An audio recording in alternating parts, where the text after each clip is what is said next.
My name is Jeremy. I'm joined right now by Master Pumpkin Carver, Brett Ketler. Brett, welcome. Thanks, Jeremy. Thanks for having me. You're here today because you are a wizard at making the jack-o'-lantern just completely shine on Halloween. Oh, thanks, man. Hitting your Facebook page, and I did post your Jack Nicholson pumpkin there, the Here's Johnny, on the Facebook page, so zoners can check that out, thezone.fm/Facebook. You do these, like famous people, interesting things, scary things into a pumpkin. How did you discover this talent? It's just more of the time spent, I guess. I started about 6 years ago. The first thing I started was with putting on a pumpkin, my favorite sports team's logo. Yep.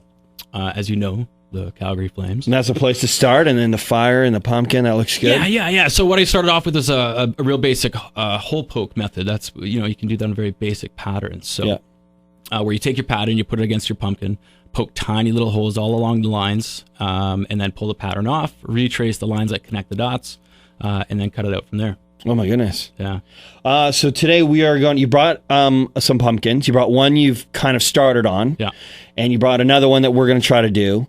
When someone is going to do a jack-o'-lantern and they're getting started, they're like, I want to do up a really good jack-o'-lantern. What do you need to get ready for Halloween? Okay. So if you want need a pumpkin. Yeah, obviously you need the pumpkin. That's a great place to start. So find a pumpkin that's going to fit a pattern. If you're going to print it off on a piece of paper, 8 by 11.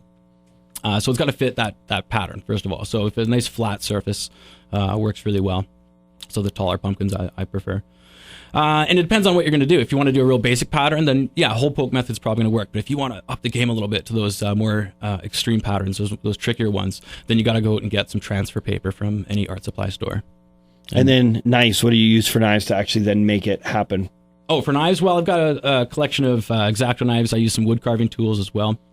I've got some clay carving tools that I use. And particularly, little things here. I'll use like a nail or a screwdriver. You get to work. Yeah, you're almost like a Halloween horror show just in the tools you take to the pumpkin. Yeah, exactly. So it depends. I mean, you can use those kits that you buy at the store, those Pumpkin Master plastic kits, and that's fine. That'll work. But like I said, if you want to up the game a little bit, and you want to get antique dentistry tools to do this. Yeah, something like that. Something like horrific. All right, so we're going to get to work on a pumpkin here, and we'll do White Stripes, Icky Thump on the Zone. Big Kids in the Zone. We heard a song called Heart Sing. My name is Jeremy, and I'm joined right now in the Zone studio by stud pumpkin carver Brett Ketler, who is just a master of creating these just when you see great jack-o'-lanterns, you're like, how do people do it? Brett knows how to do it. So Brett, earlier we talked about getting a good pumpkin, and it's making sure you get a pumpkin that's the right size.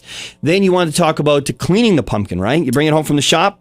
Yeah, absolutely. You should clean the outside of it. Some people clean the inside as well. Like after they scrape all the guts out, they'll wash the inside out. You can if you like. It's not necessary, but certainly the outside. Get all the dirt off, all the sand, whatever crud is on the outside. So you have a nice, clean working surface. These outrageous patterns that you find right now, you're just doing a simple skull and crossbones a la Paul Plastino style.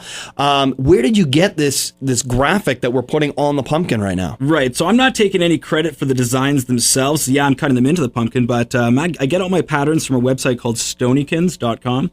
stonykins.com, and you can just download the pattern. Yeah, they do have some free patterns, but for the most part, if you want the good ones, you do have to pay for them, but they're reasonably priced. For 5 patterns, it's $3. Oh, yeah, okay, that's easy peasy. Yeah. And you're going to have the best pumpkins on your block. Exactly. And then you take the pattern and you tape it to graphite paper? Graphite paper, yeah. And then from there, you trace it onto the pumpkin, and the graphite will transfer onto the outside of the pumpkin. You are correct.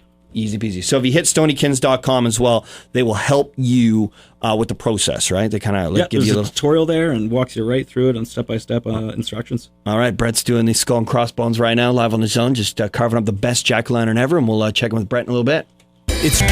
When you are sculpting a pumpkin, Brett, what are you looking for? Like what kind of, I guess, patterns are you going to be doing this year? Just trying. I think the main thing is trying to do something that's just a little bit tougher than last year, a little bit harder. Something that. So do you like scary stuff or topical stuff? Like, are you going to do like a woman full of binders pumpkin or something?